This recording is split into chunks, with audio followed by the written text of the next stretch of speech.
नमस्कार मित्रों, एक सबसे बड़ी अपडेट आ रही है। कोरोना के खतरे को देखते हुए बंद पड़े देश के विश्वविद्यालयों में 2 नवंबर से फिर से पढ़ाई लिखाई शुरू हो जाएगी।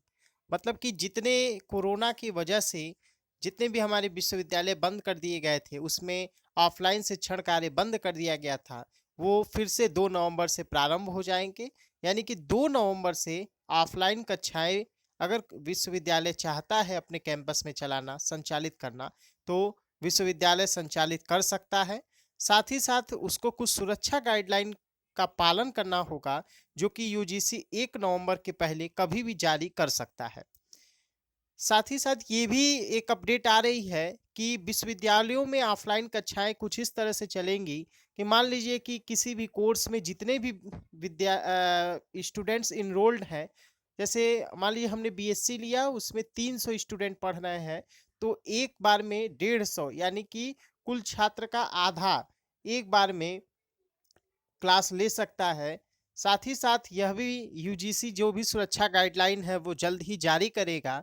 और यह भी अपडेट आ रही है कि विश्वविद्यालयों में एक स्वास्थ्य टीम रखी जाएगी, एक डॉक्टर रखा जाएगा और एक एम्बुलेंस रखा जाएगा, और साथ ही साथ एक आइसोलेशन वार्ड भी रहेगा, आइसोलेशन रूम भी रखा जाएगा, ताकि अगर किसी भी छात्र का रिपोर्ट अगर पॉजिटिव है या फिर उसमें कोरोना के कोई लक्षण ऐसे प्रतीत हो रहे हैं, तो उसे तुरंत आइसोलेट कर लिया जाए और अन्य छात्रों को के बीच में यह वायरस न फैल पाए और विश्वविद्यालयों में शांतिपूर्वक ऑफलाइन कक्षाएं भी संचालित हो सके।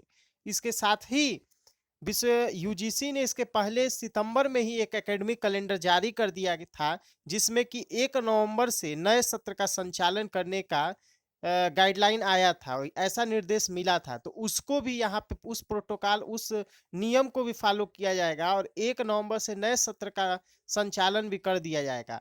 यानी कि विश्वविद्यालय के पास अब 2 विकल्प हो जाएंगे, चाहे तो वो ऑनलाइन कक्षाएं भी अभी जारी रख सकता है और ऑफलाइन कक्षाओं को भी वो अनुमति प्रदान कर सकता है, क्योंकि बहुत सारे ऐसे कोर्सेस हैं, जैसे एमएससी में लेबोरेटरी वर्क्स बहुत ज़्यादा होते हैं, जैसे केमिस्ट्री सब्जेक्ट में लेबोरेटरी वर्क है, बॉटनी है, जूलॉजी है, इन सब एक्स्ट्रा और भी बहुत सारे कोर्स हैं जिसमें लेबोरेटरी की नितांत आवश्यकता होती है।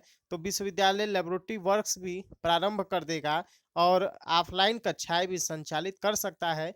हालांकि उसको कुल छात्र की आधी संख्या को एक बार में क्लास में प्रवेश करने की अनुमति होगी और थर्मल स्क्रीनिंग सबसे इम्पॉर्टेंट हिस्सा रहेगा।